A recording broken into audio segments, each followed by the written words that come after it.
afford anything but not everything. Any wealth that you may accumulate in your life is the external validation of the inner work that you've done in cultivating mindfulness around that concept, around the idea that you can truly afford anything but not everything, and therefore every decision that you make is a trade-off. It's a choice. Are you going to spend your money and your time and your energy and focus in a way that aligns with your values and that honors your future self and creates the future that you want to create? Or are you going to spend it blindly or get caught up in all of these shoulds that we get from society? These are the questions, and this is the work that this podcast is here to answer. My name is Paula Pant, host of the Afford Anything podcast. Today, I've been doing a lot of episodes lately that are totally different than the norm. I hope you guys don't mind. This is a fun experiment for me. Today's show is also going to be different. I recorded this interview in person, and it's with a good friend of mine. Her name is Emma Pattee. Actually, now that I'm saying that out loud, I realize I don't actually know how to pronounce her last name. It's Pattee. I hope I'm saying it right. Sorry, Emma, if I butchered that. Anyway, when you meet somebody and you instantly click and you're like, oh, we're the same person. I totally get you. That was how I felt when I met Emma.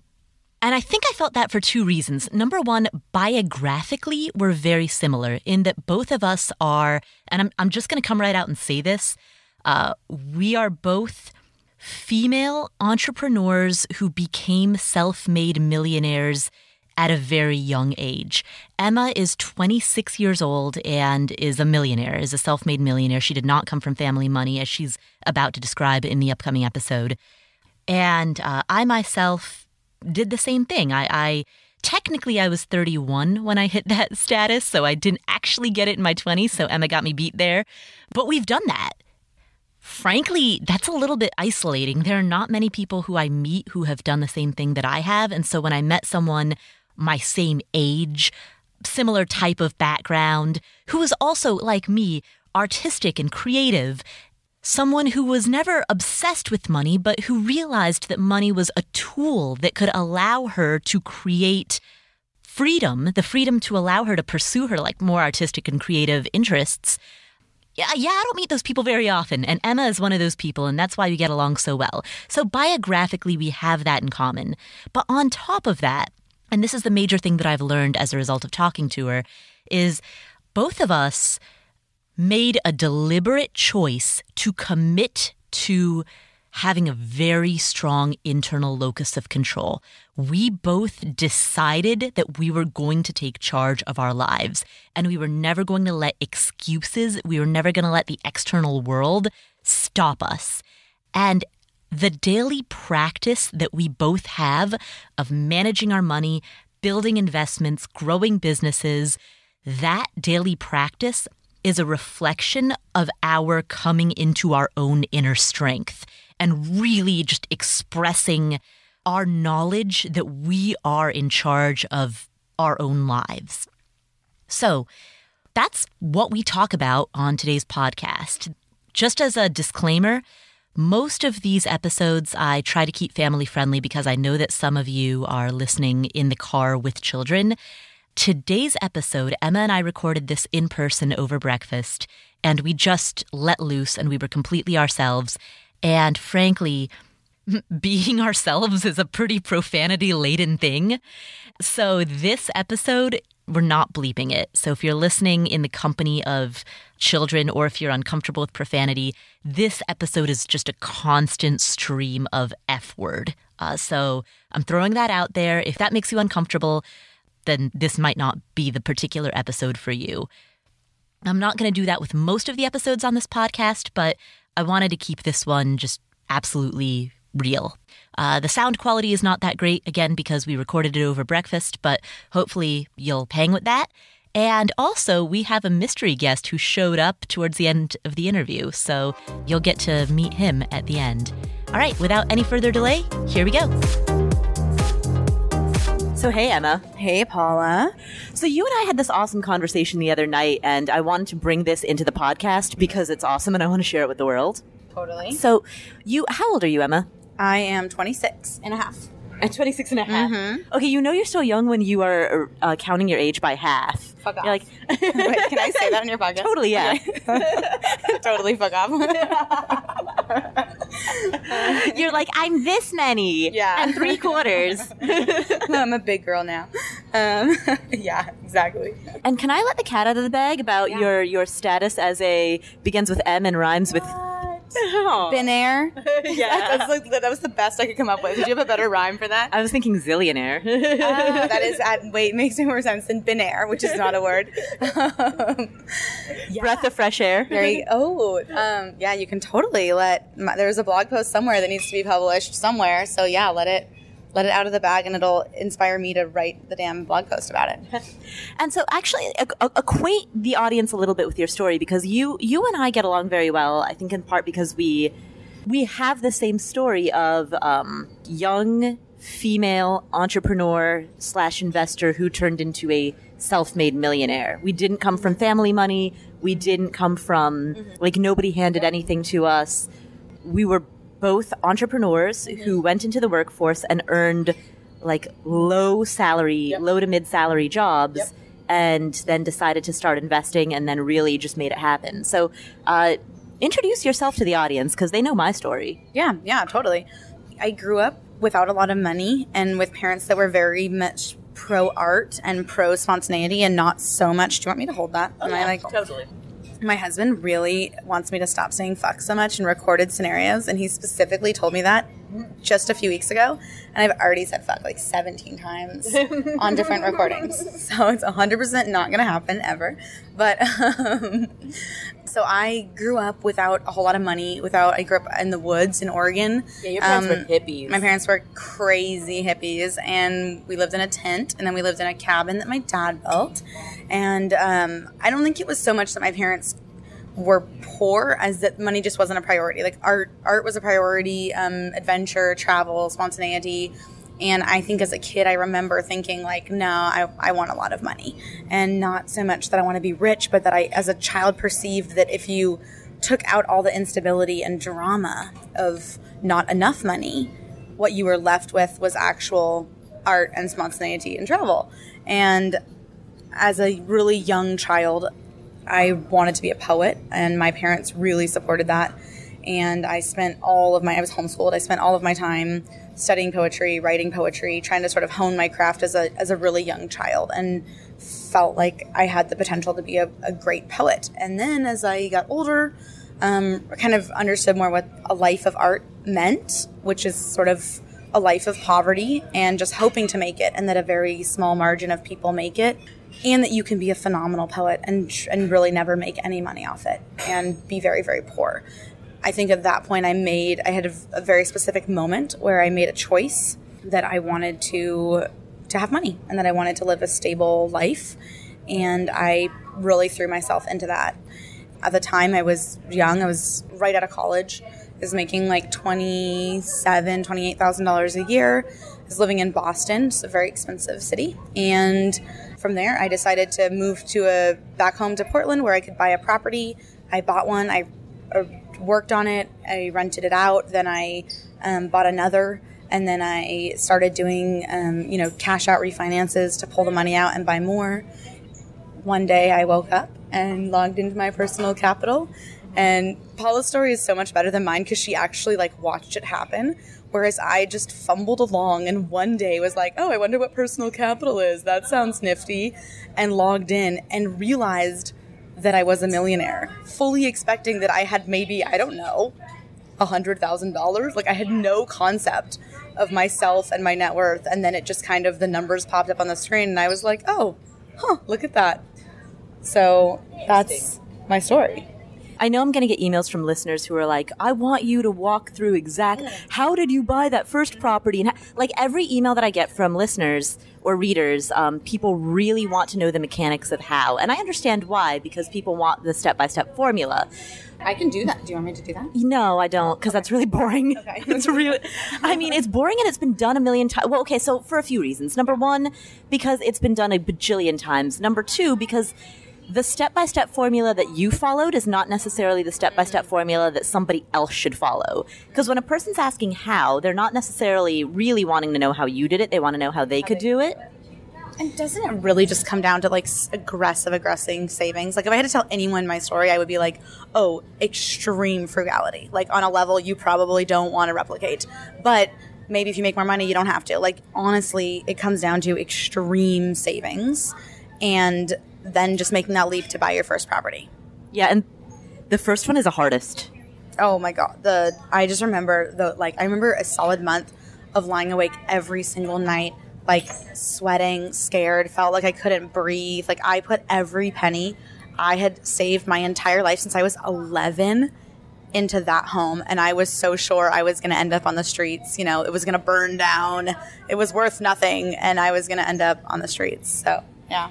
So a lot of the emails that I get and a lot of the questions that I get, people are like, but I can't because of X. Yeah. You know, and X is always, I don't make very much, or I have kids, or I don't have kids, or there's always some type of external, like, bullshit, reason, excuse. About houses. I get that a lot. I don't know anything about houses. I'm not handy. Mm-hmm. Yeah. I'm scared of tenant. I'm scared of the law. I'm scared. Like I understand that. Like I have a lot of compassion for that because I think a privilege we don't talk about a lot is that some of us have more comfort with the concept of real estate ownership than others. And if you grew up and your parents never owned a house and you don't know anyone that has ever owned a house or been a landlord, I get that's a mental barrier, but that's all that it is. It's a mental barrier. But you grew up in a tent.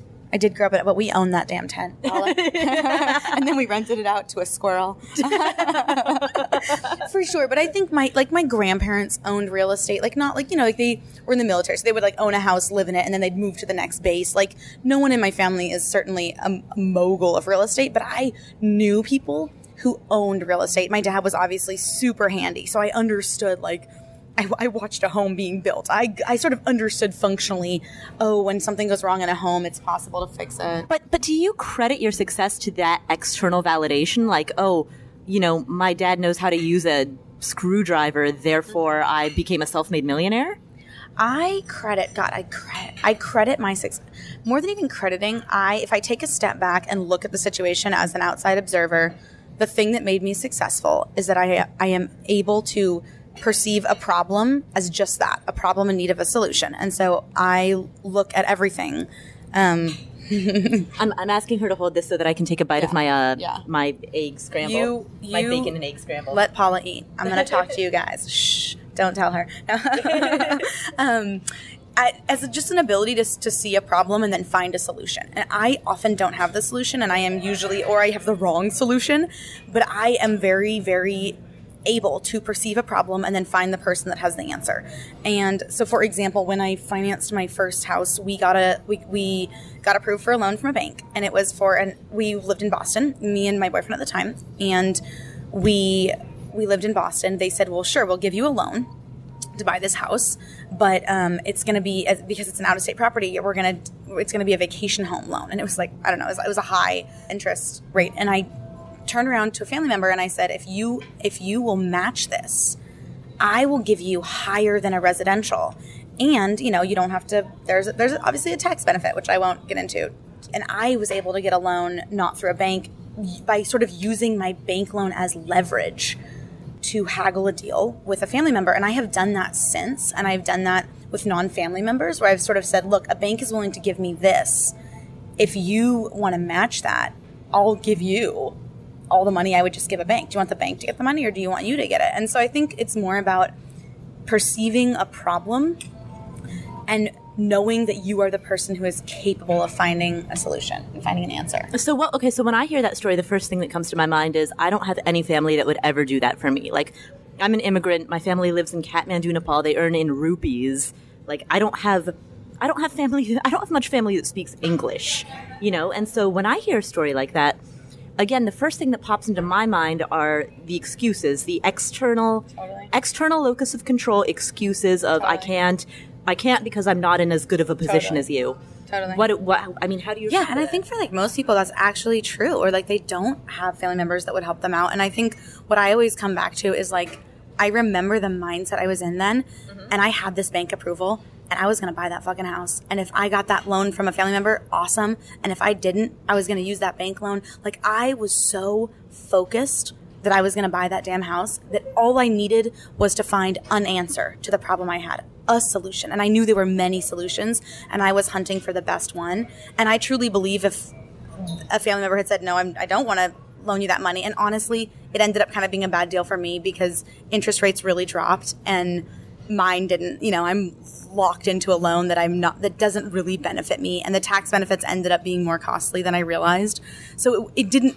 It's funny that for some people that can look like, oh my God, you got handed sort of like this golden ticket.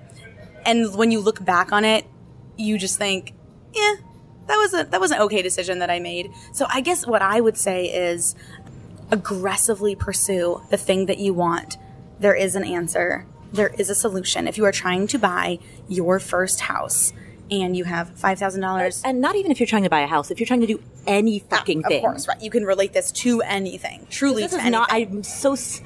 I'm like, this is not about real estate, and that's a message I keep trying to drive home. Right. Like, this isn't about that. Right. And that's absolutely. And I think it's more about being willing to aggressively pursue a solution. And often when people come to me, because I get a lot of that similar, like, yeah, you did XYZ, but I could never do that. What I see is that they are convinced there is no solution to their problem. They're not looking for a solution. They're telling me, Emma, I have a problem that has no solution. And if I start offering solutions, they don't want to hear the solutions. And so that's a whole other problem. But if you are a person that can understand that every problem has one, if not many solutions, then I think you can basically do anything you want to do. Tell me about other ways that that's benefited you. Like, so you and I had this conversation last night. Like, I think the thing that sets us apart, both in terms of what we've achieved as well as just from most of the people that I feel like I meet and encounter in my day-to-day life is, and I think the reason you and I connect so well is just that incredibly strong internal locus of control where we both are like, I so live inside of my circle of influence. It's not even funny. Like, this is where I live and this is where I operate from, and I can do anything, you know, and I just don't care about spending any of my mental energy on things that are on, like, you know, the victim bullshit or the reactive bullshit or any of those. Like, I just don't care about spending any energy there because I am so inside of my own internal locus of control. Yeah. I mean, I would say when I was a little kid, my dad told me two things. He said, always do what you say you're going to do, and always take responsibility for when you do something wrong. And those are truly my guiding principles. And even if it's not out loud, it's like, I was just talking with a colleague of mine about this, you know, and he said, you always walk out of meetings and you always have these like one or two things that you could have, you know, that you think you could have done better. And it's exactly what I do in every situation, in every real estate or business situation or anything, interpersonal situation. I walk away and I just think, what could I have done better? What could I have? Or I think, oh, I did a great job. Or I think, man, you know, I wish I had done XYZ. And I just don't give a shit about the other person. That sounds really horrible, but it's just it's so true that I don't waste a lot of time. I'm going to give you guys a specific example because I think this provides a little bit of clarity on this. I just went through a really nasty eviction, and it spanned the length of crazy. My lawyer told me it was the craziest eviction he had ever not only worked on, but heard of. And I would tell people, oh yeah, I went through this eviction, and everyone, my parents, my husband, all my friends would just, I can't believe this tenant is doing this to you, this asshole, I can't believe, oh my God, why do you think, how could he do that? Doesn't he know it's wrong? Doesn't he, what kind of a person? And I just would say to them, you guys, I just don't care. It doesn't even enter my mind frame. If I saw him on the street, I'd be like, hey buddy, how are you? Doing good? Awesome. See you later. I just don't care at all. Because all I see is the ways in which I made mistakes, in the ways in which I could have done better, or in the ways in which I did the best that I could. And that's the only information that I ever really care about in any scenario. And I think that allows me to rarely get into the victim mind frame, which cripples us all. And this is why I fucking love you, you know, because that's so important. And that's exactly how I think. And that is just not a thought pattern that I see in a lot of people. Yeah. And that, if I can impart just one thing to the audience, like, it's that. Yeah. And I've heard it phrased so many different ways by so many different people. Like, one of my friends said, and I know some people would disagree with the wording of this, but like, his approach is like, take the blame for everything, or like everything is your fault, or, you know, like he doesn't mean like literally your fault, but you know, he means like in everything that happens, just focus on what you can do. Yeah. And also, when everything is your fault, then everything is yours to change. And I think that for me is why I find it empowering to take the blame or to look at my part in stuff, because it gives me this hope that next time will be different. Why? Because I can make it different. Exactly. And I think that it doesn't feel like I'm a child at the hands of an evil world. It feels like every single day I am creating a better and better life for myself. Yeah, exactly. The other way I've heard it phrased is like, it's not your fault, but it is your responsibility. Sure. Or people, right. Or this take radical responsibility for your own life, which is such a thing I'm truly working on, because when things go wrong, there is such an inclination to think, but why? But what did I do? But why me? And it's painful to say, oh yeah, me.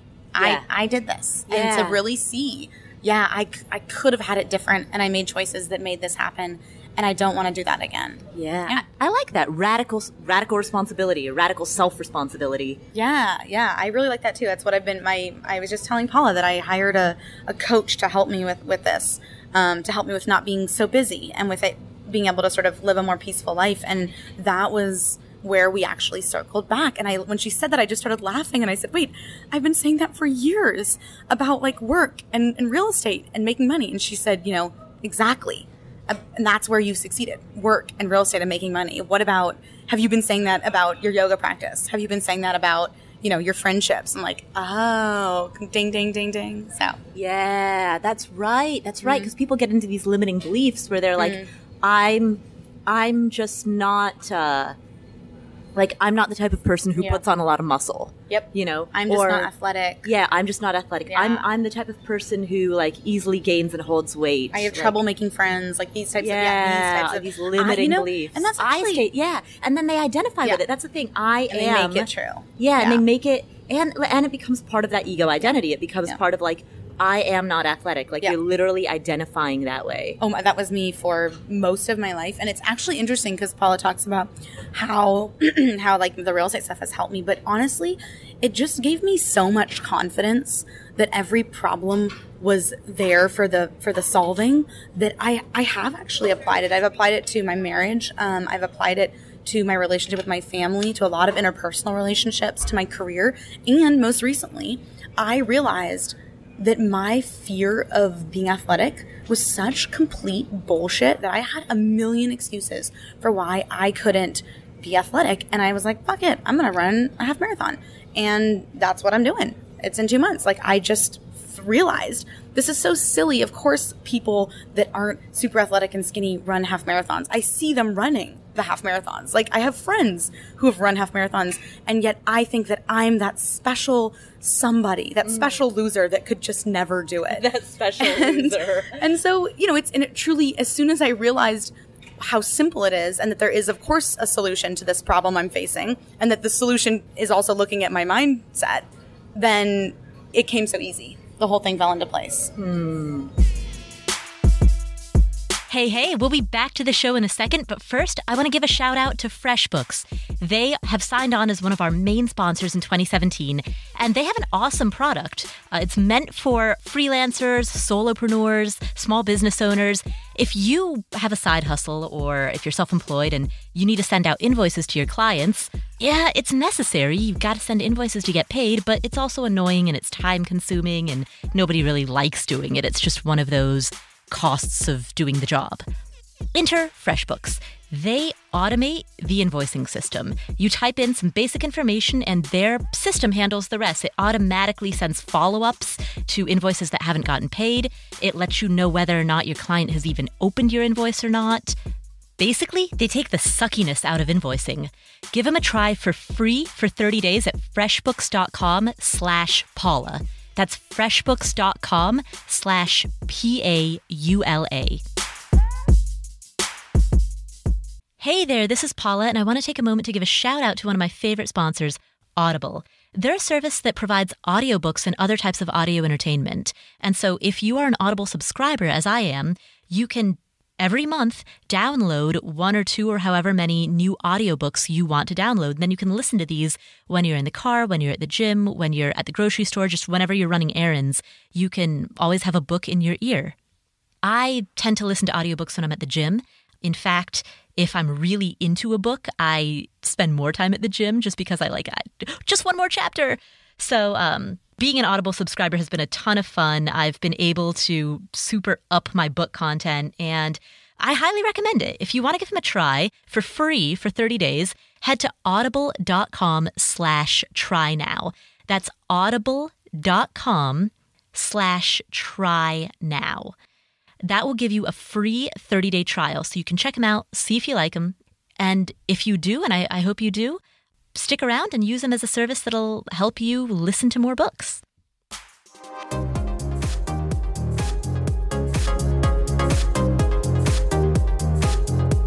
As soon as I realized how simple it is, and that there is, of course, a solution to this problem I'm facing, and that the solution is also looking at my mindset, then it came so easy. The whole thing fell into place.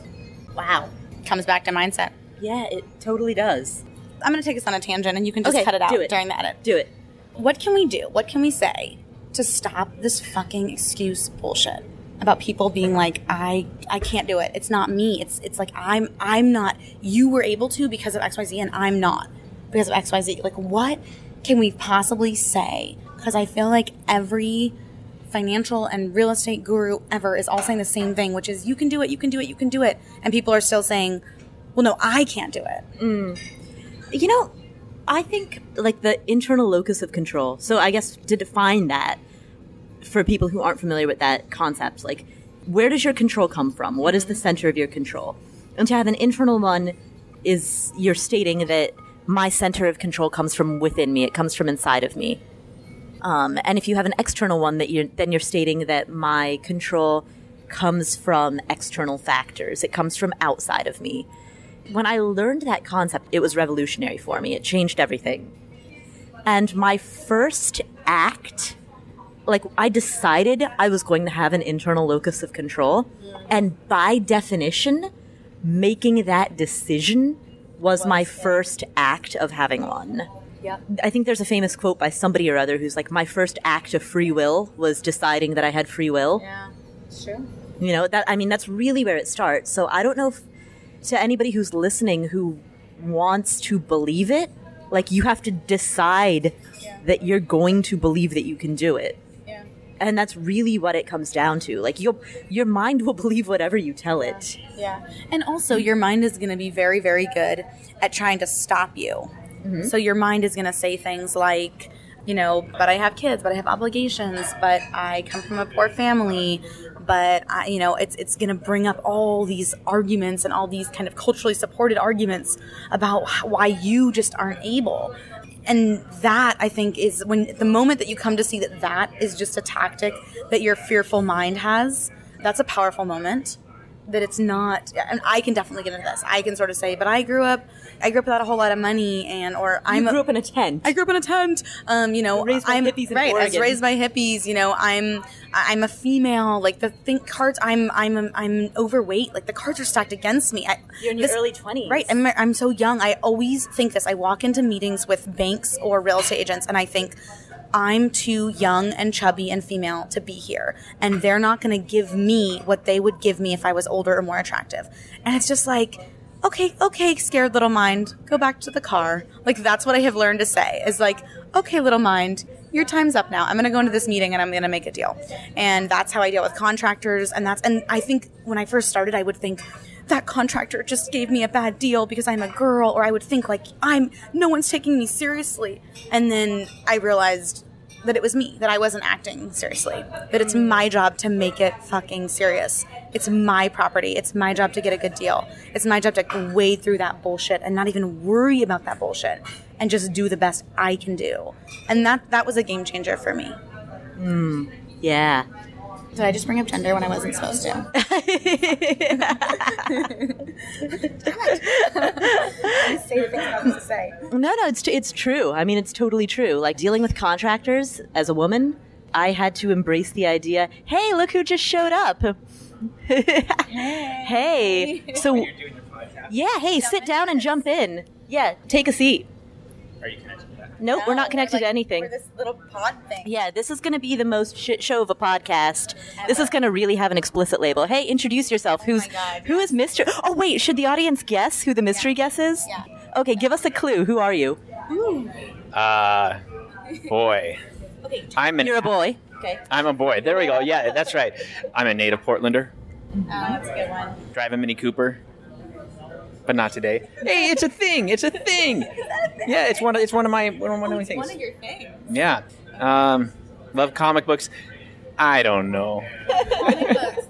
Yeah. He's really nailing you. Yeah, so anyone who's followed me ever knows that the Mini Cooper, the comic books, all this stuff, that's me. I was saying turtle. I was going full turtle. Oh yeah, turtles. Yelling. Turtles work too. Turtles like Teenage Mutant Ninja, or turtles as in like the animal? The animal, man. No, I don't like the teenage. Well, hey, that's a good question though. Comic books. Oh. Yeah. Ninja. So what type of turtle specifically? Like yellow slider, snapping turtle? I don't have a lot of different words for turtle. I don't differentiate. Yeah, just green turtles. Galapagos tortoises, maybe. Ooh. Although, what's the difference between a tortoise and a turtle? I guess one is land-based and one is... Yes, yeah, tortoises are land-based, and if you put them in the water, they could actually die, whereas turtles are mostly aquatic, I believe. I might have that a little bit wrong, but speaking as the owner of two turtles... Oh, I didn't know you... Oh, listen to Paula with her turtle knowledge, just dropping the turtle knowledge. And where does this come from? What are your turtles' names? So one of them is a yellow slider, and I found him in South Carolina. Slider, I want to eat that thing. I found him in South Carolina, and he was in a swimming pool, and I didn't know how long he had been in the pool, and if he had been there for a long time and was overexposed to chlorine, he might have died. So I wanted to give him a name that wouldn't allow me to get too emotionally close to him, such that if he died, I wouldn't be too sad about it. So I named him Joffrey after the evil character on Game of Thrones. Wow. That is some mental crazy. Yeah, that keeps you from getting attached, because nobody wants to be attached to Joffrey. So, Cersei. There you go. but then he survived, and so now he's been my turtle for like 2.5 years. So now I have a deep attachment to Joffrey. But you get a deep attachment to a turtle? Oh yeah, yeah. He is Really? Of my two turtles, he is my favorite. I know you're not supposed to have a favorite turtles, but you know. You have to have a favorite turtle. No, you're talking to two people in the dog camp, lady. We're full in the dog camp. Yeah, we walk dogs together. Okay, there's another clue. Emma and I walk dogs together every Tuesday. Every Tuesday. So stalkers, you know where to find them. Can we also have your blood type, zip code, and last 4 of your social security number, please? No, okay, so I'm J.D. Roth, better known for founding Get Rich Slowly, currently writing at Money Boss. Nice. And hanging out with two powerhouse women. I don't know what I'm here for, so... So, JD, we were just talking about the concept of having a very strong internal locus of control. That's something that you've thought a lot about.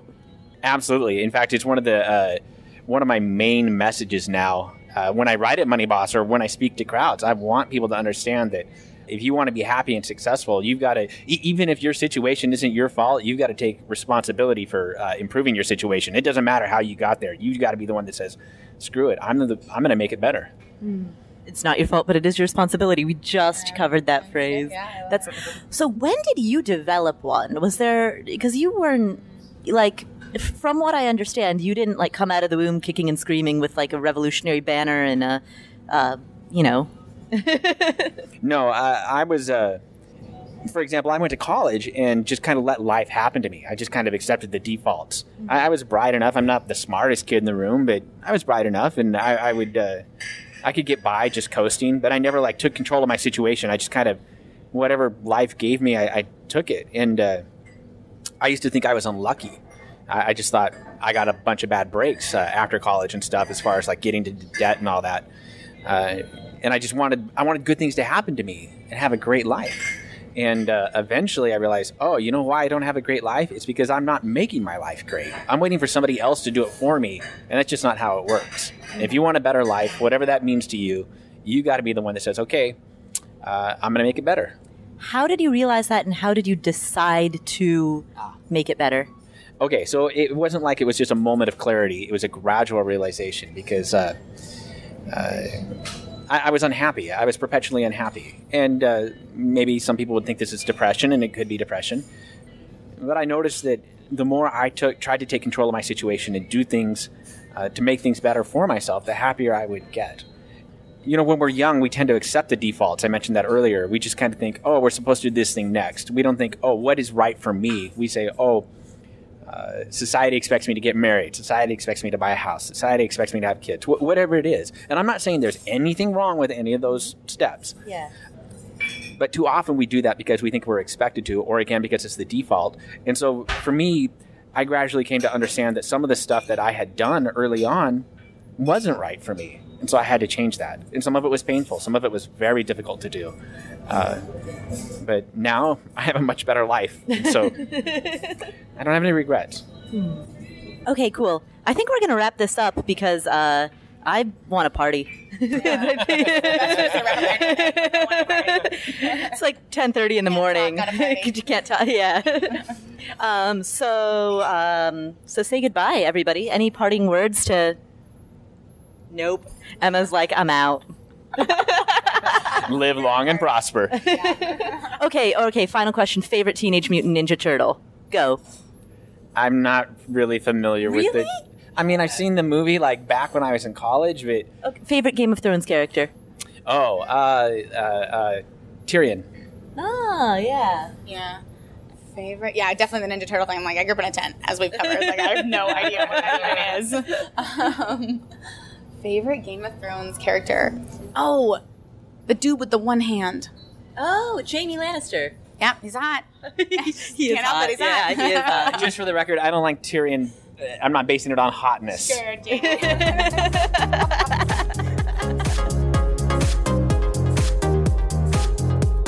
So that was a fun recording. What are some of the key takeaways that we got from that, or that I got from that at least, because I can speak only to what I've taken from these conversations.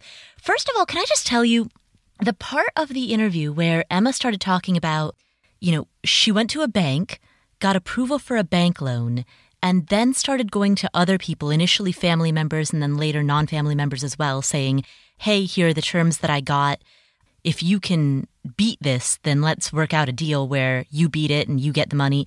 When she started talking about that, I got super uncomfortable, which is good. I mean, like, discomfort is a sign of growth, right? Like, lean into the discomfort. But I want to share with you why that aspect of the conversation made me so uncomfortable. And it's because I have found, in my experience, when a person is successful, or I just talk about myself, when I am successful, and when I share stories of that success, I feel as though people are quick to invalidate that. And one of the first ways that I've observed people try to invalidate that is by making some type of assumption that I got family money somehow, which for me, in my story, like, I didn't. You know, my parents live in the U.S., and I've got a couple of cousins who have moved here later in life, a few cousins who grew up in Nepal and then came here as adults, typically on a student visa, and then stayed on a H-1B or on a permanent residency. But I just don't have, like, with the exception of my parents, I don't have anybody in an older generation who even lives in the U.S. My uncles, aunts, they all live in Kathmandu. And a lot, you know, my cousins, some of them moved to the U.S. as adults, but some of them are living, they're all just trying to make it. They're all starting life in new countries, in Australia or New Zealand or wherever they could get a visa to for the first time. And so that's just not part of my story. And yet I fit in well. I speak without an accent. And, you know, I felt like people have been quick to try to invalidate my success by searching for something like that, some narrative angle around that. Because in my experience, if somebody else can hear someone's story and then they hook on to the like, oh, but you had an uncle who gave you a loan, then that invalidates the person's success and it gives the listener, an excuse for why they haven't done it. And so, given that I speak about this publicly, I'm very grateful that that isn't part of my story, because that gives me the privilege to avoid having that aspect of my story invalidated. And likewise, I got very uncomfortable when Emma started talking about how she took that loan from a family member. Like, that made me super uncomfortable, because in my mind, I was like, fuck. Now people are just going to write her off. Like, Emma is an amazing person who has worked really hard and has, as we talked about, this attitude of, I will figure it out and I will solve it. And I don't want other people to invalidate her story. And so when she started talking about how she took a loan from a family member, the first thought that came to my mind was like, crap, I really hope that this doesn't result in other people invalidating what she has to teach. And so that part of her story made me very uncomfortable. And to be honest, I considered removing it from the interview, but then I thought, you know what? No, this is going to be lean into the discomfort. This is going to be a much stronger teaching experience and a much stronger learning experience if I put that in and then share why that made me so uncomfortable. So I don't know if that's a takeaway lesson or just a part of the interview experience that I want to share with you, but that was my reaction to it. I hope that made sense. I hope I explained that in a way that was understandable. Okay, so what else came out of this interview? Well, I would say the strongest theme of it is not accepting the defaults that life has handed to you. JD talked about that as well when he came in towards the end of the interview. There are so many defaults that we're born into, and there are the default assumptions about what we should be doing or what we ought to be doing. And I guess I can't speak for most people, but many people go through life accepting those defaults, often without really even thinking about them. And sometimes when a person does think about the defaults, they assume that they don't have much power over that. They assume that they may recognize that they're accepting defaults, but they think that they have to due to X or Y or Z external factor. And so the major theme that I think came out of this interview, and I shouldn't really call it an interview, this breakfast that we had together and recorded, is number one, not to accept the default, to get out of the should that comes from life and really consciously decide what it is that you want to do. And number two, to not make excuses, to know, as Emma said, that every problem has a solution and that you're going to fucking find that solution. And it doesn't matter what it is. Like that bank loan that Emma got offered, if she didn't have anybody else who could beat it, she would have accepted that bank loan. And you know what? I did that. My first property, it was a triplex. I went through rejection after rejection after rejection. Like banks did not want to lend to me and Will. And when we finally did get a loan, the interest rate was significantly higher than the prevailing rate at the time. I think by almost double, if not triple. I mean, it was a, bad interest rate. It was hard to get. It was a giant fucking hassle, a huge headache. And we took a lot of no's. We went to bank after bank and we heard a lot of rejection before we finally got the yes. But throughout it all, I kept going because I knew that this was a fixable, a solvable problem. And that's really what it takes. It just takes deciding that you're gonna find a solution. And even if that solution isn't what you want it to look like, even if money is more expensive the first couple of times that you try to get it, even if money is expensive, you get it anyway, if that makes sense to do for the situation that you're trying to create. It's not letting perfect be the enemy of done. I wanted to buy a triplex and I wanted to get it done. And even though the loan that I got was far from perfect, even though the property itself was far from perfect, even though so much about that situation was really suboptimal, I didn't let perfect be the enemy of just getting it done. So, hopefully you got something from this, but that's what I left our breakfast with, was get out there, do it, know that you can do it, and don't get hung up on making it perfect. Just get it done and move on and keep going. Because at the end of your life, like when you look back on your cumulative financial wins, it's okay to have made a whole bunch of mistakes. In fact, you will make a whole bunch of mistakes. You already have, and you will continue to do so, just as I already have, and I will continue to do so. And that's fine as long as ultimately you win more and or bigger than you lose. As long as the net over the course of your lifetime is in the positive direction, which it will be if you're committed to a lifetime of learning and growth and development, as long as you win more or bigger than you lose, you're fine. So don't get hung up on what went wrong. Don't get hung up on thinking that the situation has to be perfect.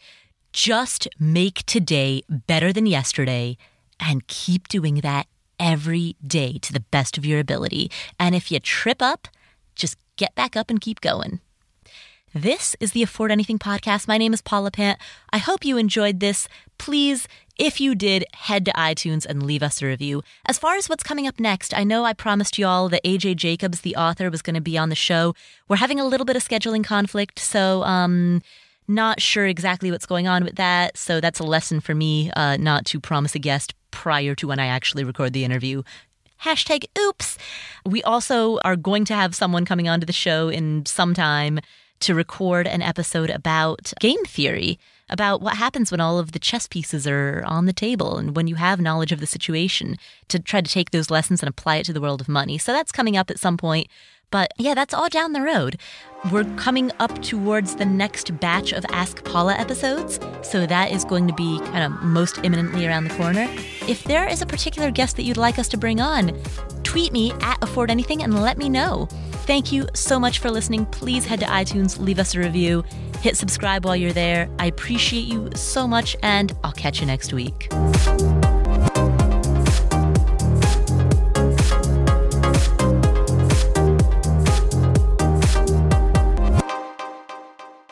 Now let's see if I can make sure That we actually got that. Yeah, this may or may not have recorded.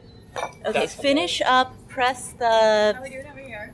thing. I think good. JD, do you want Did you enjoy this episode? Then grab our free ebook, Escape, by clicking on the cover here. You'll be taken to a page where you can enter your email for immediate access to everything you need to know about escaping the 9-to-5 grind to live life on your terms. And if you enjoyed this podcast, give us a like and subscribe with one simple click to get new episodes every Monday on your YouTube homepage.